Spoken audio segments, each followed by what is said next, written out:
waƙar kike ce faharina. Komai aka ce mama akan kikin fakan tinina. Zan yi bindigi ɗan uwana sai da ba ta da tamka masanin da ba a yi ba Allah. Sunanta daban da sunayen da Allah ya yi gaba ɗai. Fadima sannan Karima ma'asuma mai gaba ɗai. Zahra'u mai shigar girma ki takawar ki ɗaiɗai. Kanki Allah ya yi sharaɗai. Binki tilas wanda ya ki ba shi ba rabu Allah. Sai da mai martaba mace ɗin kan saniya ta da balola. Lafiya dai sai da ƴar shugaban kowa da komai. So nake in yo ya banki kin wuce dukkan mukamai. In an ce haka kanki sai ki zarce har da maimai. Ba misali na ki komai a ƙasan ki yake umma rabbana ya baki zumla. Aljanu da mutane dabbobi suna a ƙasan ki bayi. Malakai rauhanai duk mallakin ki ne zafi da sanyi. Kan katkakonu umma har da Allah babu wayi. Naki ne yagun masoyi shugaba abban ki ne ce miki yake ma jamila. Sai da mai martaba mace ɗin kan saniya ta da balola. Ina kuke ne mataye ku zo ga wata tafi. Dukkanin wata mai isa a ƙasan ta take babu haufi. Shugaba ce ya ga shugaba abban ta ne na zifi. Masu sanyi ne da zafi inda duk suka so hakan suke yi da kauni jumla. Kai ina ma in yabe ki yabo ki yarje mun na furto. Bai dukan soyayya gunki sai da yarje na zamto. Madiha a gare ki kullum ko yaushe in kusanto. Baitoci in karanto a gare ki na samu daidaito a fadar ki wasila. Sai da mai martaba mace ɗin kan saniya ta da balola. Wace Allah ya yi halitta mai kyau tamkar yake ba. Dukkanin kyau na ake an tattare duba a duba. In ya kalla sai ya kasa ɗauka ba zai wuya ambata ba. Kinki ba dai kauli kabba su faɗe shi yanda yake sai dai a bar wa Allah.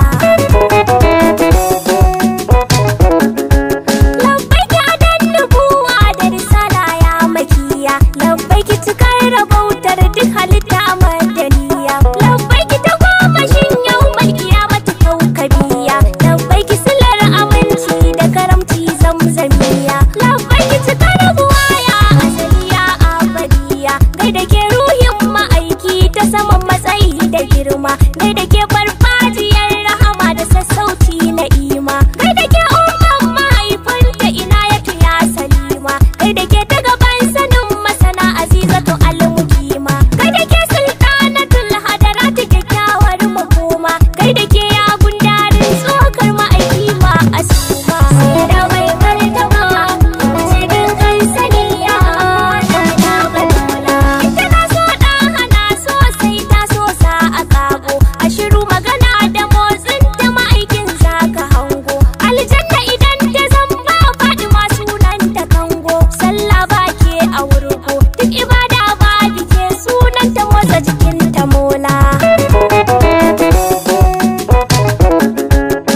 karko mai kara karko, sako mai sa a aiko kin zarce firicina.